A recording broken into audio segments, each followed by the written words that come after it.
제가 전에 섬겼던 교회 중에는 남성 사역을 아주 특화해서 하는 교회가 있었습니다. 매주 토요일마다 아침이 되면 남성들이 이렇게 같이 모였어요. 그래서 설교 말씀을 듣고 또는 강의를 듣고 그 이후에 소급으로 나눠서 삶을 같이 나누는 그런 시간이 있었습니다. 근데 서울대 의대 교수이셨던 한 장로님께서 기도에 대해서 특강을 하러 어느 날 오셨어요. 그러면서 기도에 대한 여러 가지 말씀들을 해주셨습니다. 뭐 세상적으로 보면 부와 명성을 다 가지고 계신 분이시고 또 세상적으로 기댈 것도 굉장히 많은 분이셨는데 하나님께서는 이 장로님이 기도하지 않고는 살아가지 못하도록 그렇게 자신의 삶을 인도해 주셨다. 이제 그런 간증을 하셨습니다. 그러면서 그 자리에 앉아 있는 많은 사람들에게 정말 잊지 못할 아주 강력한 한마디 말씀을 하셨어요. 이런 말씀이었어요. 여러분, 우리가 기도하지 않으면 하나님께서는 우리에게 기도할 거리를 주십니다. 그런 말씀을 하셨어요. 그러니까 무슨 뜻일까요? 그러니까 하나님은 우리가 기도하기를 원하신다는 거죠. 우리가 자발적으로 적극적으로 하나님 앞에 나아가서 기도해야 되는데 우리가 기도하지 않으면 하나님께서는 기도할 제목을 주시면서까지 그렇게 우리로 하여금 기도하게 하신다는 것이죠. 그게 건강의 문제일 수도 있고요. 또 경제적인 문제일 수도 있습니다. 자녀들의 문제일 수도 있고 관계의 문제일 수도 있고 또 신앙의 문제일 수도 있어요. 그래서 어떤 것이든지 간에 하나님께서는 때로는 우리에게 문제를 허락하시면서까지도 강력하게 우리를 기도의 자리로 부르시는 하나님이시다라고 하는 걸 경험하게 된다는 거예요. 어떻게 보면 되게 무서운 이야기죠. 그래서 우리가 이런 일들이 있기 전에 하나님 앞에 나아가서 늘 기도하는 삶을 살아야 된다라고 하는 말씀을 하셨어요. 그래서 우리가 어려움을 당하기 전에 우리의 삶에 위기와 문제가 생기기 전에 우리가 늘 하나님 앞에 나아가서 먼저 기도할 수 있는 것 이게 굉장히 큰 축복이고 굉장히 지혜로운 삶이다라고 하는 말씀을 하셨어요. 제게도 굉장히 깊이 공감이 됐던 말씀입니다. 그래서 우리가 늘 기도하기를 힘써야 된다는 것이고요. 기도를 통해서 우리가 하나님 앞에 가까이 나아가는 삶을 살아야 된다라고 하는 것이죠. 제가 교우들에게 우리가 기도해야 됩니다. 이런 말씀을 드리면 간혹 이렇게 말씀하시는 분들이 있습니다. 목사님, 뭐 지금은 큰 어려움이 없어서 기도하지 않지만 문제가 생기면 저도 열심히 기도할 겁니다. 이렇게 말씀을 하세요. 물론 뭐 우리 교우들은 워낙 착하셔서 저한테 대놓고 이렇게 이야기하시는 분들은 없으십니다. 이제 다른 교회에서 그런 경험들이 있었어요. 근데 제가요, 이 투시의 은사가 좀 있어요. 그래서 이렇게 겉으로는 예 목사님 기도해야죠 이렇게 말씀하시지만 속으로는요, 아유 저도 문제 생기면 기도해요. 걱정하지 마세요. 이런 마음을 가지고 계시는 분들이 간혹 있으신 것 같아요. 근데 여러분, 우리가요 평소에 기도하지 않는데 정말 문제가 닥치고 위기가 닥치면 우린 저절로 기도하게 될까요? 물론 문제가 생기면 기도하게 되는 경우들이 있습니다. 근데 일반적으로는요, 우리가 평소에 기도하지 않으면 위기가 닥쳐도 문제가 찾아와도 기도하지 않습니다. 오히려 그 문제 앞에서 절망하고 낙심하고 원망하게 돼요. 그러니까 평소에 우리가 기도하는 연습이, 기도하는 훈련이 되어 있지 않으면 위기의 순간, 고난의 순간이 닥친다고 해도 기도하지 않는 경우들이 많다는 거예요. 그러니까 문제가 생기면 오히려 하나님을 원망해요. 다른 사람들을 향해 불평합니다. 그리고 문제 앞에서 너무 쉽게 절망하고 낙심하는 모습들을 보게 됩니다. 그래서 우리가 기도하는 훈련을 해야 된다는 거예요. 그래서 인생의 문제가 찾아왔을 때 당황하지 않고 하나님 앞에 무릎 꿇을 수 있는 사람들이 돼야 된다는 것이죠. 더 나아가서는요, 문제가 있어서 기도하는 것이 아니라 우리가 항상 하나님과 깊은 영적인 교제를 나누기 위해서 늘 기도하는 사람들이 되어야 한다라고 하는 것이죠. 자, 우리가요 흔히 기도는 신앙의 기본이다 그런 이야기를 참 많이 하죠. 그래서 기도가 성숙해져야 우리의 신앙이 성숙해질 수 있다라고 하는 이야기를 우리는 종종 합니다. 그래서 우리 신앙의 기본기가 되는 기도를 우리가 올바르게 해야만 우리의 신앙이 올바른 신앙이 될 수 있다라고 하는 것이죠. 그래서 우리의 기도를 늘 점검해 보셔야 합니다. 우리가 그리스도인으로서 올바르게 기도하고 있는가? 우리의 기도가 성숙한 기도인가? 하나님께서 원하시는 기도의 삶을 살고 있는가? 우리 자신을 돌아봐야 됩니다.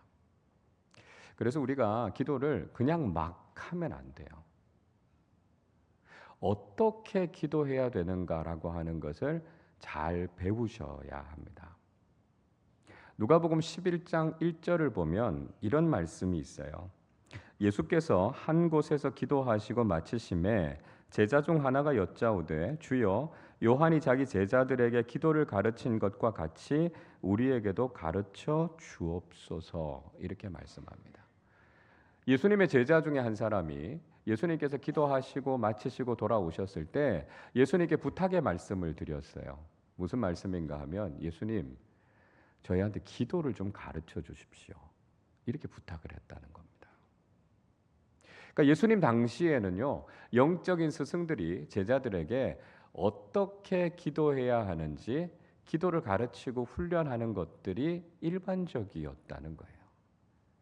그러니까 예수님 때만 그랬던 것이 아니라 교회사를 우리가 쭉 살펴보면 기도에 대한 훈련, 기도를 어떻게 해야 되는지를 가르치고 배우는 일들이 굉장히 많았던 걸 볼 수 있습니다. 그러니까요, 우리도 기도를 배워야 된다는 거예요. 올바른 기도가 무엇인가를 배워야 되고 우리가 어떻게 기도해야 되는가를 배워야 하고요. 그리고 그 기도를 실천하는 사람들이 돼야 된다라고 하는 것이죠. 자, 그런데 우리에게 이런 기도에 대한 열망이 있으세요? 우리가 정말 기도 잘하고 싶다. 정말 기도하면서 깊은 기도의 세계를 경험하고 싶다. 이런 간절함이 우리에게 있으십니까? 정말 우리가 뜨겁게 기도하는 사람이 돼서 정말 하나님께서 기뻐하시는 그런 기도의 영성을 가진 사람이 되고 싶다라고 하는 간절함이 우리에게 있는가라고 하는 거죠. 근데 우리 모습을 살펴보면 기도에 대한 간절함이 별로 없어요. 그러니까 우리가 기도해야 됩니다라고 하는 말씀을 드려요.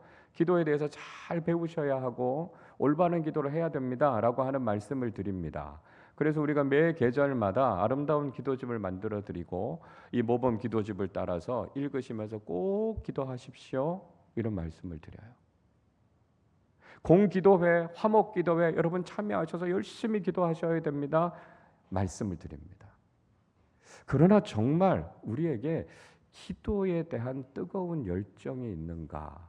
우리의 모습을 한번 돌아보셔야 된다는 것이죠. 우리가 새생명 축제를 하면서 복음을 전해야 할 태신자들 품고 기도하는 게 먼저입니다. 그 말씀을 드렸어요. 우리가 마음속에 그분들을 품고 그분들의 영혼을 위해서 우리가 정말 얼마나 뜨겁게 기도하고 있습니까? 우리가 이 기도의 열정을 회복해야 되겠어요.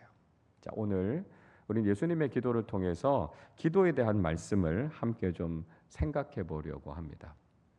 예수님의 기도는 우리가 담고 배워야 되는 가장 모범적인 기도의 내용이죠. 예수님의 기도 중에 우리가 가장 기본적으로 그리고 가장 중요하게 배우고 알아야 되는 기도가 바로 주기도문입니다. 가장 기본적인 기도고요. 우리의 기도를 정말 풍성하게 만들어 줄 수 있는 정말 중요한 기도가 바로 주님께서 우리에게 가르쳐 주신 기도입니다. 제가 3년 전에요 주일 예배 설교를 통해서 이 주기도문에 대한 내용을 여러분들에게 설교드렸던 기억이 납니다. 그리고 우리는 정말 이 주기도문을 잘 알고 이 내용을 따라서 기도하고 있는가라고 하는 질문을 여러분들에게 드렸습니다. 간혹 보면 우리가 주기도문을 너무 무시해요. 주기도문 우리가 교회 학교 어릴 때부터 늘 암송했던 주기도문이니까 뭐 주기도문 정도는 기본 아닌가, 쉬운 게 아닌가 이렇게 생각할 수 있습니다. 그런데요, 우리가 수십 년 신앙생활을 해왔다고 말하지만 정작 주기도문도 제대로 고백하지 못할 때가 있다는 걸 알게 돼요. 정말 우리는 주기도문을 제대로 알고 있는가?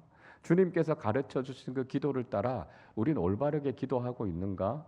한번 점검해 보셔야 합니다. 다시 한번 제가 몇 가지를 말씀드리겠습니다.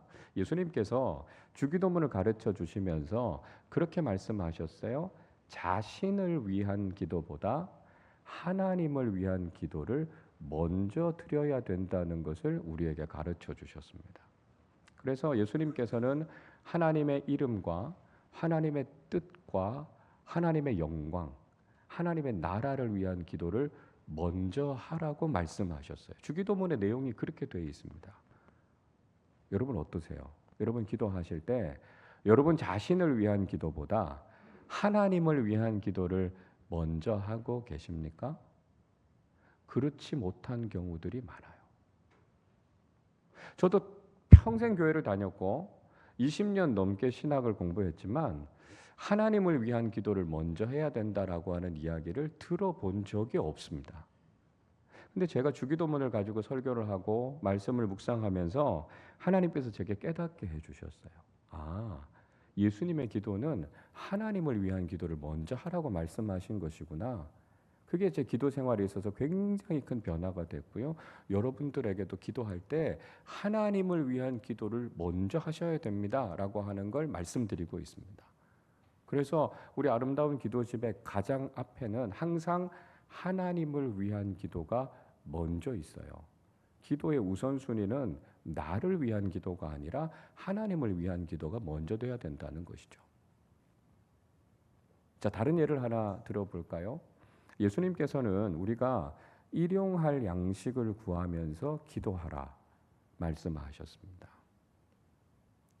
그런데 많은 경우에 우리는 쌓아둘 양식을 위해서 기도할 때가 많다는 것이죠. 자, 무슨 말씀인가 하면 예수님은 우리의 필요를 따라서 기도하라고 말씀하셨는데요. 간혹 우리는 욕심을 따라서 기도할 때가 많다는 거예요. 여러분 정직하게 우리의 기도를 한번 돌아보십시오. 우리가 신앙인으로서 정말 하나님 앞에 우리의 필요를 구하고 있습니까? 아니면 우리가 욕심을 채워달라고 떼를 쓰고 있습니까? 그리스도인이라고 하면서도 여전히 욕심에 이끌려서 기도하는 경우들이 있다는 거죠. 그러니까 우리 기도가 바르게 잘 세워져 있는가? 우리는 우리의 기도를 점검해 보셔야 되고요. 주님께서 우리에게 가르쳐 주신 기도대로 우리가 기도를 잘 따라하고 있는가? 이걸 봐야 된다는 것이죠. 자, 오늘 우리는 또 하나의 예수님의 기도, 겟세마네 기도에 대한 본문의 말씀을 읽었습니다. 우리가 배울 수 있는 정말 중요한 기도의 모범 중에 하나가 이 겟세마네의 기도입니다. 예수님께서 십자가를 지시기 전에 겟세마네 동산에 가셔서 제자들과 함께 기도하셨어요. 이 겟세마네 동산은 예수님께서 제자들과 늘 종종 가셔서 기도하셨던 곳이 바로 이 겟세마네 동산이었습니다. 그러니까 예수님께서 늘 기도하시던 기도의 자리였던 거죠. 지금도 겟세마네 동산에 가면 2000년이 넘은 올리브 나무들이 거기에 심겨져 있습니다. 그러니까 그 나무들이 2000년 전에 예수님께서 그곳에서 기도하셨던 모습을 지켜봤던 증인들이라는 거예요. 그러니까 거기서 기도하면 특별한 영적인 감동이 있습니다. 아, 예수님께서 기도하셨던 그 기도의 소리를 들었던 나무들이 지금 내가 기도하는 이 기도의 소리를 듣고 있다 생각하면 가슴이 뭉클해져요. 자, 그런데 예수님께서 오늘 이 겟세마네 동산에서 기도하실 때는 심적으로 굉장히 힘들고 어려운 상황에서 기도하고 계신다라고 하는 것을 보여주고 있습니다. 38절 말씀 같이 읽어보겠습니다. 이에 말씀하시되 내 마음이 매우 고민하여 죽게 되었으니 너희는 여기 머물러 나와 함께 깨어 있으라 하시고, 예수님께서 하신 말씀이 굉장히 충격적인 말씀이셨어요. 예수님께서 뭐라고 말씀하시냐면 내가 심히 고민해서 죽을 지경이 됐다는 거예요. 그런 예수님의 마음, 심경을 이야기하면서 제자들에게 기도해달라 이렇게 부탁하고 있습니다. 그러니까 예수님께서 그 어떤 상황 속에서도 당당하셨고 평안하셨던 예수님이셨는데 오늘 이 모습은 굉장히 불안해하시는 예수님의 모습을 보게 돼요. 이런 예수님의 말씀과 모습이 제자들에게도 오늘 이 말씀을 읽는 우리에게도 굉장히 낯설게 다가올 수 있습니다. 그만큼 인간의 몸을 입고 십자가를 지셔야 하는 예수님의 고통이 얼마나 깊었는가라고 하는 걸 우리가 알 수 있는 것이죠. 그리고 예수님께서는 제자들에게도 그 기도를 부탁하시면서 함께 기도해 줄 것을 부탁하셨습니다.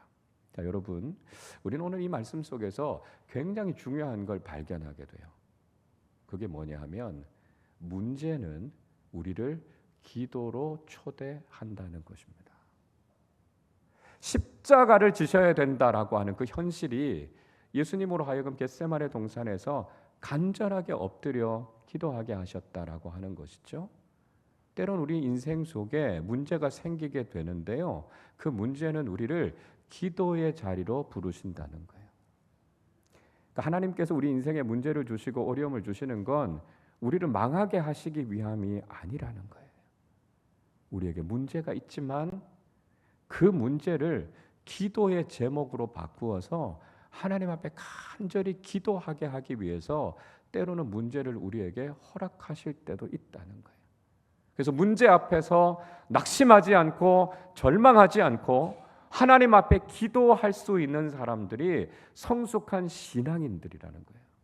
앞에서 말씀드린 것처럼 문제가 있다고 저절로 기도하게 되지 않습니다.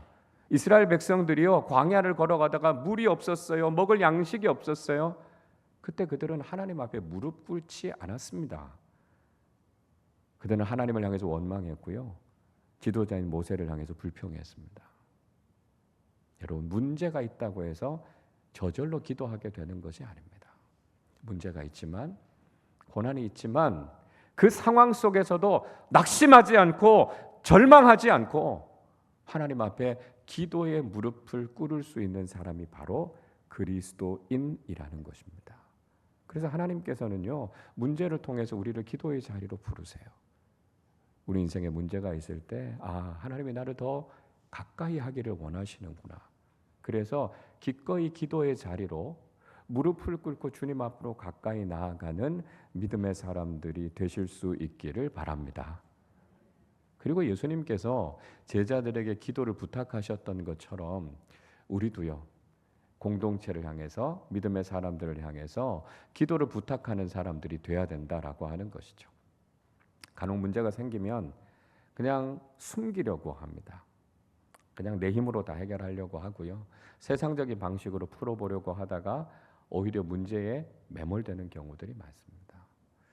여러분, 우리의 인생에 문제가 있을 때, 어려움이 있을 때 우리는 기도를 부탁하셔야 합니다. 우리 주변에 이렇게 교우들이 계시고요, 함께 기도해 줄 수 있는 공동체가 있습니다. 우리는 서로를 위해서 정말 간절하게 뜨겁게 기도할 수 있는 공동체가 돼야 된다라고 하는 것이죠. 그래서 여러분, 우리가 힘들 때 기도해 달라고 부탁하십시오.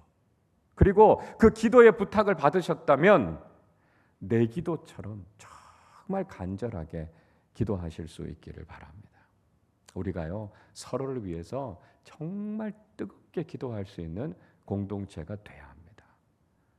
그리고 기도 부탁을 받으셨다면 여러분, 기도만 하시고 그걸 말로 옮기지 마세요. 기도하는 사람은 말을 많이 하지 않습니다. 기도하는 사람들은요, 하나님 앞에 아뢰는 사람들이에요. 말을 많이 하면 기도는 가벼워집니다.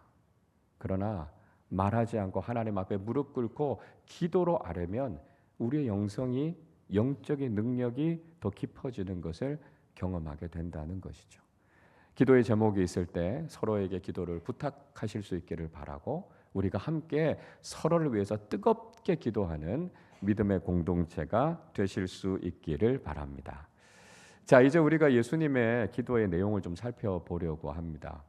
자, 하나님께서는 기도를 통해서 우리와 깊은 영적인 교제를 나누시기를 원하신다는 말씀을 드렸습니다.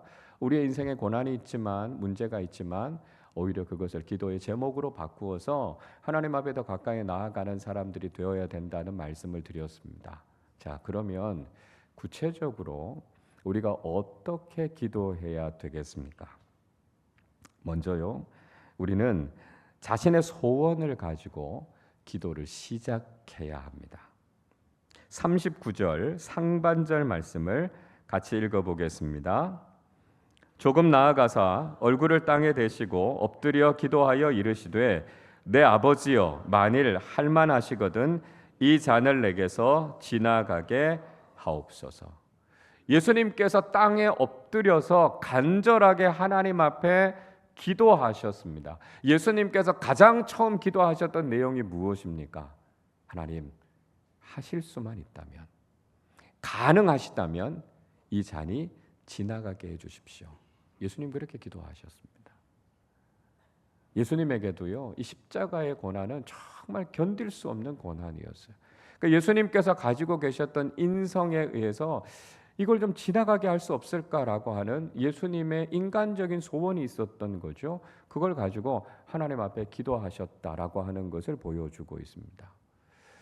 여러분, 저는 이 기도가 제 마음속에도 굉장히 큰 위안이 됩니다.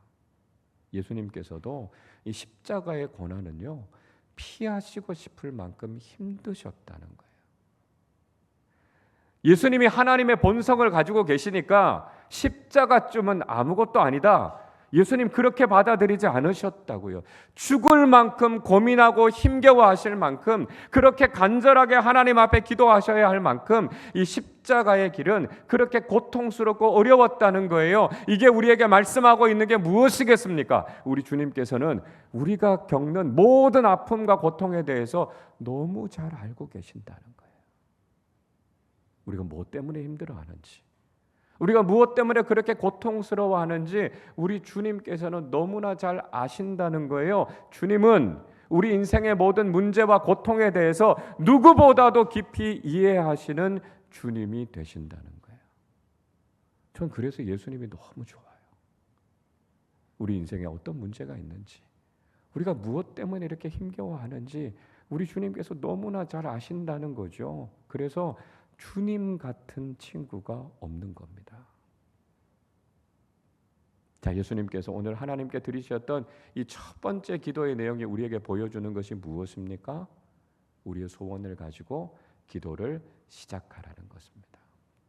우리 마음에 간절한 소원이 있을 때 이 소원은 기도의 출발점이 돼야 된다는 것입니다. 간혹 어떤 분들이 이런 말씀을 하세요. 자기의 소원을 가지고 기도하는 건 너무 수준 낮은 기도라고요. 그래서 이런 소원을 가지고 기도하는 것보다는 차라리 기도하지 않는 게 더 낫다, 이렇게 말씀하시는 분들이 있습니다. 여러분 어떻습니까? 이 말 맞는 이야기입니까? 틀린 이야기입니다. 여러분, 예수님께서도요, 당신의 소원을 가지고 기도를 시작하셨어요. 우리의 소원은 기도의 출발점이 돼야 합니다. 우리의 기도가요, 거창할 필요가 없어요. 우리의 기도는 늘 미숙하고 부족합니다. 부족해도 하나님이 원하시는 건 뭘까요? 기도하는 걸 원하신다는 거예요. 우리의 기도가 잘못돼도 괜찮아요. 우리의 기도가 미성숙해도 괜찮아요. 하나님께서 진짜 기뻐하시는 건 기도함으로 하나님 앞에 가까이 나오기를 원하신다는 거예요. 기도는요, 바뀌면 되는 거예요. 그러나 기도하지 않는 것보다는 정말 미숙하고 정말 수준 낮은 기도라도 하나님을 찾고 가까이 가기를 하나님께서는 원하신다는 거죠. 지금 우리가 하나님 앞에 기도하느냐, 이게 중요하고요. 하나님께서는 우리가 기도한다라고 하는 그 사실을 가장 기뻐하신다라고 하는 것을 우리는 기억해야 한다는 것이죠. 둘째로, 우리의 기도는 자신의 소원에서 하나님의 뜻으로 변화되어야 합니다. 39절 하반절 말씀 우리 계속해서 같이 읽어보겠습니다. 그러나 나의 원대로 마시옵고 아버지의 원대로 하옵소서. 자, 예수님께서 당신의 소원을 가지고 기도를 시작하셨습니다. 그러나 예수님께서는 당신의 소원을 고집하지 않으셨어요. 예수님의 소원이 아니라 하나님의 뜻이 이루어지기를 위해서 기도하셨습니다. 여러분, 무엇이 올바른 기도이고 무엇이 성숙한 기도일까요? 우리의 소원을 고집하는 것이 아니라 하나님의 뜻에 집중하는 기도가 올바른 기도다라고 하는 것을 우리는 알게 됩니다. 여러분, 우리가 기도하면서요, 우리의 기도가 이렇게 변화되는 것을 반드시 경험하게 됩니다. 우리는 미숙해요. 그러니까 우리는 하나님의 뜻을 잘 몰라요. 그래서 우리가 처음 기도를 시작할 때는 내가 원하는 것, 내가 바라는 것을 가지고 기도를 시작하게 됩니다. 그런데 기도를 하면서 하나님께서 그 과정 속에서 하나님의 뜻이 무엇인지를 깨닫게 해주세요. 그리고 내가 원하는 것과 하나님의 뜻이 뭔가 다르구나, 차이가 있구나라고 하는 것을 발견하게 하십니다. 그리고 기도를 하면 할수록 나의 소원을 내려놓고 하나님의 뜻에 집중하게 하십니다. 이게 바로 기도의 과정 속에서 우리가 경험하게 되는 일이라는 것이죠. 그래서 처음에는 나의 소원을 가지고 기도하게 되지만 기도를 해가면 해갈수록 내 소원이 아니라 하나님의 뜻이 이루어지는 것이 올바르다라고 하는 것, 최선이다라고 하는 것을 우리가 깨닫게 된다는 거예요. 자, 그래서 우리가 기도하면서 하나님의 뜻을 깨달을 수 있는 가장 좋은 방법이 뭐냐 하면 말씀을 읽고 기도하는 것입니다. 그래서 우리가 기도하기 전에 항상 말씀을 먼저 들어요. 말씀을 먼저 읽고 기도합니다. 왜 그렇습니까? 성경 속에는 가장 명확하게 하나님의 뜻이 기록되어 있기 때문에 그렇습니다. 그래서 우리가 말씀을 읽고 그 말씀을 붙잡고 기도하면 우리는 하나님의 뜻이 무엇인가라고 하는 것을 명확하게 알게 된다는 것이죠. 그래서 우리가 하나님의 뜻을 구하고 하나님의 뜻에 집중하는 기도를 하게 되는 것입니다. 여러분, 우리가 기도하는 목적은요, 내가 원하는 걸 이루기 위해서 기도하는 것이 아닙니다. 하나님의 뜻이 무엇인지를 알고 하나님의 뜻에 순종할 수 있는 마음을 주시도록 우리가 기도하는 것입니다. 우리의 죄악된 본성은 자꾸만 내가 원하는 쪽으로 가게 돼 있어요. 근데 기도하면 우리의 죄악된 본성을 하나님께서 제어시키십니다. 그리고 하나님의 뜻을 보여주시고요, 하나님의 뜻에 순종할 수 있는 마음을 주신다는 거예요.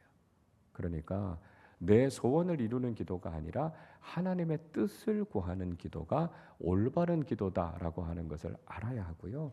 기도를 통해서 우리는 내 소원이 아니라 하나님의 뜻에 집중할 수 있어야 된다라고 하는 것을 깨닫게 되는 것이죠.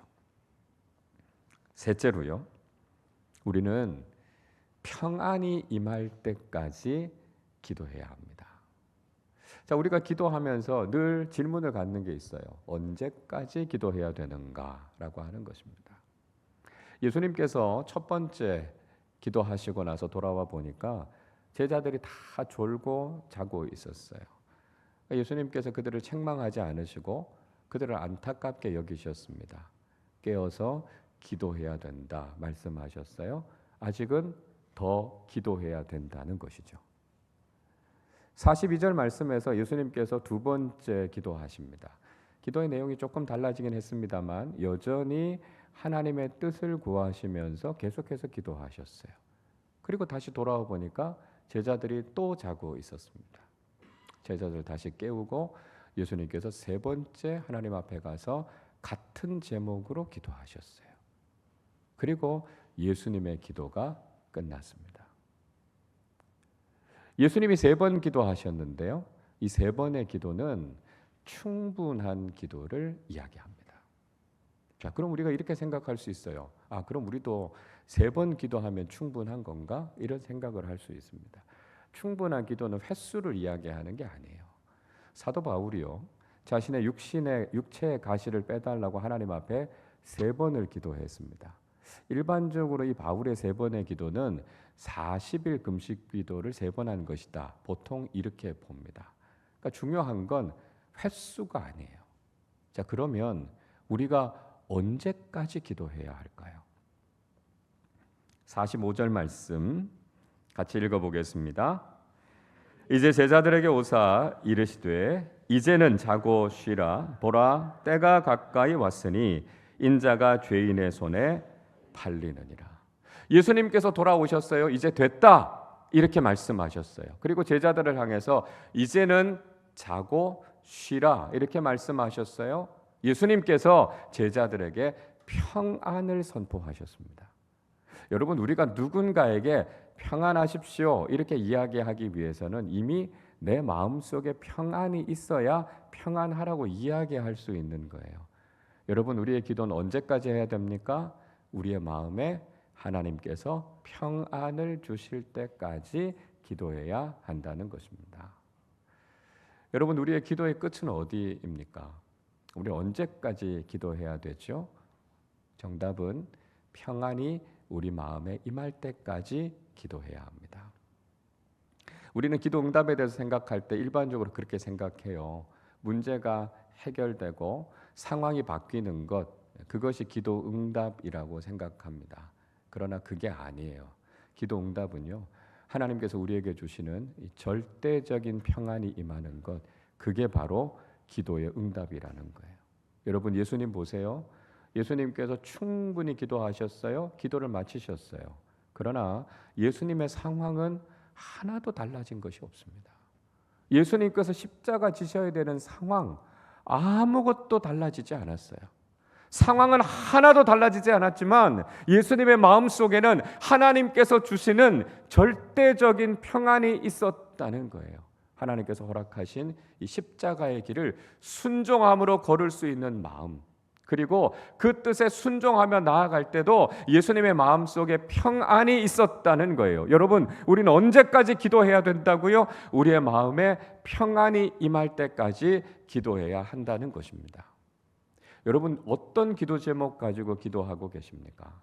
우리가 그 기도 제목을 가지고 기도할 때 때로는 내가 원하는 대로 되든지 내가 원하는 대로 되지 않든지 하나님께 온전히 믿고 다 맡기실 수 있으면, 그리고 그 기도의 결과가 어떻게 됐든지 간에 하나님께서는 나보다도 나를 더 잘 아시고 나보다도 나를 더 잘 사랑하시기 때문에 그 결과가 어떻든지 간에 하나님께서 내게 주신 평안함을 누린다면 그것이 우리의 기도의 끝이라는 거예요. 그런데 여전히 그 문제를 생각하면 평안이 없어요. 불안해요. 염려와 걱정이 많아요. 그럼 아직 더 기도하셔야 된다는 거예요. 그 기도 제목 가지고 기도할 때 하나님, 제가 이 기도의 제목을 하나님께 다 맡깁니다. 제가 생각하던 대로 되지 않아도 하나님은 제게 더 좋은 것을 주실 분이신 줄 믿습니다. 그리고 그 문제에 대해서 완전히 신뢰할 수 있을 때 하나님께서 우리에게 완전한 평안을 주실 때 우리는 비로소 기도 응답의 축복을 경험하게 된다는 거예요. 하나님께서는요, 우리 마음에 평안을 먼저 주시고 그 다음에 상황을 바꾸십니다. 그래서 우리에게 주신 마음의 평안이 기도의 응답이고요. 하나님께서 주시는 이 평안이 임할 때까지 우리는 기도하는 사람들이 되어야 한다는 것입니다. 우리는 오늘 예수님의 기도를 통해서 우리가 어떻게 기도해야 되는가라고 하는 것을 다시 한번 깨닫게 됩니다. 고난의 상황 속에서 우리의 인생의 위기가 찾아올 때도 우리가 하나님 앞에 기도의 무릎을 꿇을 수 있는 사람들이 되어야 합니다. 그리고 우리의 소원으로 기도를 시작하지만 늘 하나님의 뜻을 구하시고 하나님의 뜻이 우리의 삶에 이루어지기를 간구하는 사람들이 되시기를 바랍니다. 우리가 하나님 앞에 드리고 있는 모든 기도의 제목들 속에서 하나님께서 우리에게 주시는 참된 평안을 누리시고 기도 응답에 놀라운 축복을 누리는 우리 모두의 삶이 되시기를 주님의 이름으로 축원합니다.